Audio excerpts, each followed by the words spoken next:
Hi, my name is Dwayne Martinez. I'm the manager of Animal Control here in Alamogordo, New Mexico. I've been fortunate enough to be asked to kind of touch base on how the shelter is run today compared to it was 10 years ago. There's been big changes, and a lot of it comes with community and the techniques we've learned over the years. It's been a really, really positive thing over the last 10 years since I've been here, and things that we've been able to do at the shelter for the animals. The biggest things as far as our operations, we do have a lot more volunteers coming in and helping out with the actual cleaning of the facility, getting the dogs walked, interacting with the animals so they don't go stir crazy within the shelter. The services that we provide for people here has actually gotten really, really good with some of the, as I call it, animal policing that techniques that we've learned.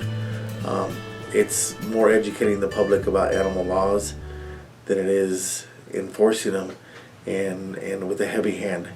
A lot of people in the community don't understand the laws here within the state of New Mexico or the city of Alamogordo.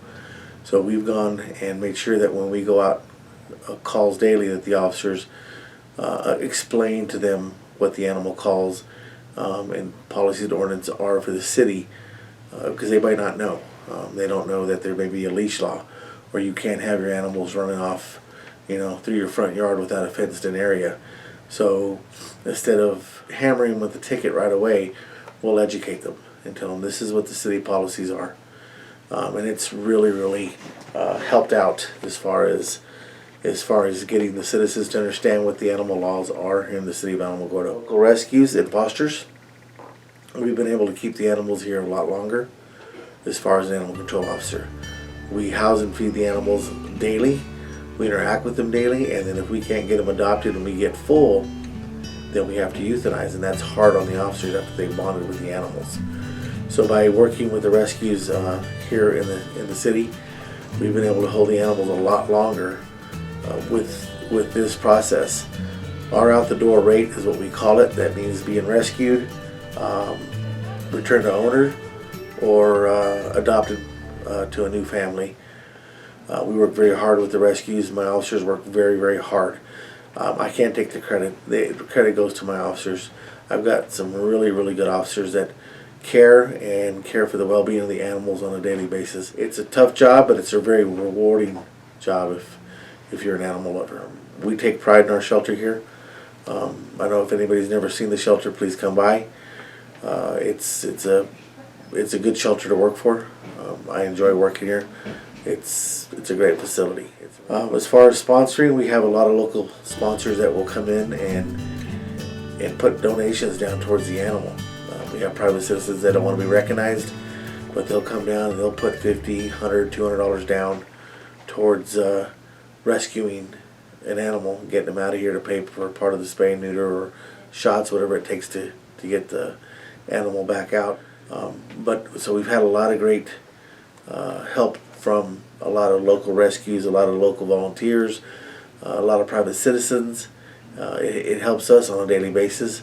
It's a big operation. A lot of money spent on just the shelter itself, feeding the shelter, feeding the animals here in the shelter, supplies. It's a big operation.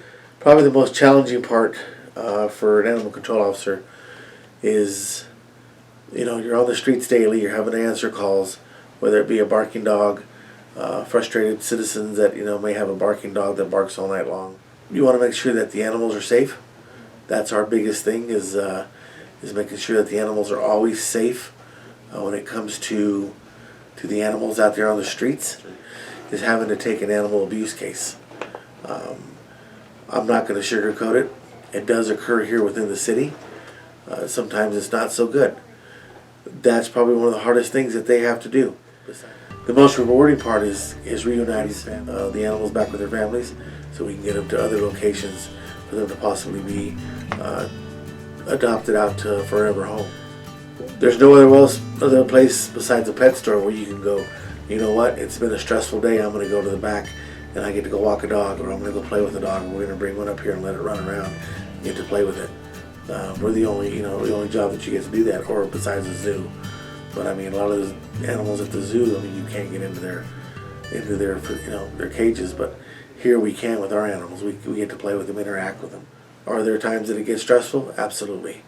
And those are the ones I also touched on, when you have to go do the abuse investigations. Uh, I get great support from within the city. My bosses, all the way up to the city manager, they support us. They're always trying to make sure that we have what we need. It's always not. It's not anybody's fault that we may fall short as far as our budget. That's just the way it is, and how sometimes the government works. But the more grants we can obtain, the better off we are. But as far as rewarding, it's a very rewarding career. I've been doing this, right around 10 years, and I enjoy every moment of it. I don't see myself doing anything else.